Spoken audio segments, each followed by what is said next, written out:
Beruntung. Siapa orang yang beruntung?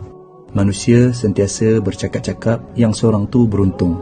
Dia ada rumah, dia ada kereta, dia ada kerja, dia ada pasangan yang cantik, dia ada anak-anak, dia ada jawatan, dia ada kawan-kawan yang hebat-hebat. Ni semuanya untung. Tapi hanyalah untung dunia dan tak perlu didengkikan. Yang beruntung, yang tahu bahawa baca 2 ayat terakhir surah Al-Baqarah dalam satu malam akan mencukupkannya, lalu dia pun amalkan.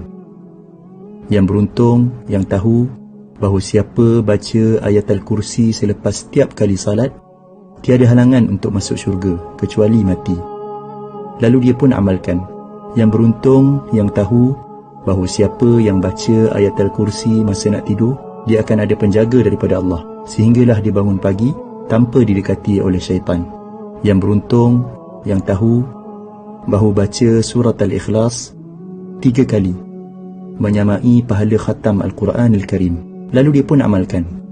Yang beruntung, yang tahu bahawa siapa minta ampun untuk seluruh orang beriman, lelaki dan perempuan, Allah akan menuliskan 1 pahala bagi setiap seorang tadi, lalu dia pun amalkan.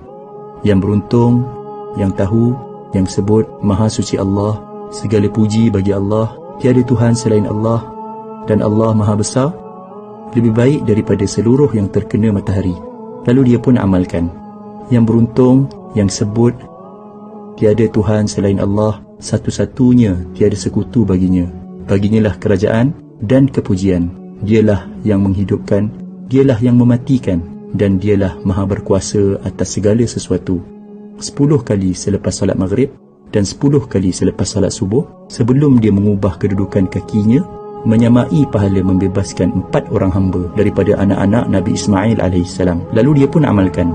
Yang beruntung, yang tahu, yang siapa yang sebut ketika mendengar azan, Ya Allah, Tuhan yang menguasai seruan azan yang sempurna ini dan salat yang didirikan, kurniakanlah kepada Muhammad kedudukan yang tinggi dan terpuji, dan bangkitkanlah dia di kedudukan yang terpuji yang telah engkau janjikan. Dia akan mendapat syafaat Nabi Muhammad sallallahu alaihi wasallam pada hari kiamat. Lalu dia pun amalkan. Yang beruntung, yang tahu, yang dalam sehari ada 24 jam, tapi dia mampu membaca 1 juzuk Al-Quran yang mengambil masa lebih kurang 20 minit sahaja.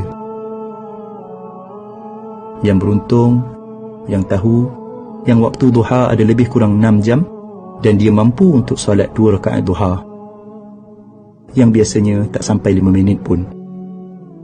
Yang beruntung, yang tahu, yang waktu malam ada hampir 11 jam dan dia mampu untuk salat witir 1 rakaat yang mungkin tak sampai 3 minit pun. Yang beruntung, yang tahu, yang siapa yang sebut Maha Suci Allah dengan kepujiannya 100 kali, dosanya akan diampunkan walaupun banyak seumpama buih di lautan, lalu dia pun amalkan. Inilah dia orang yang beruntung.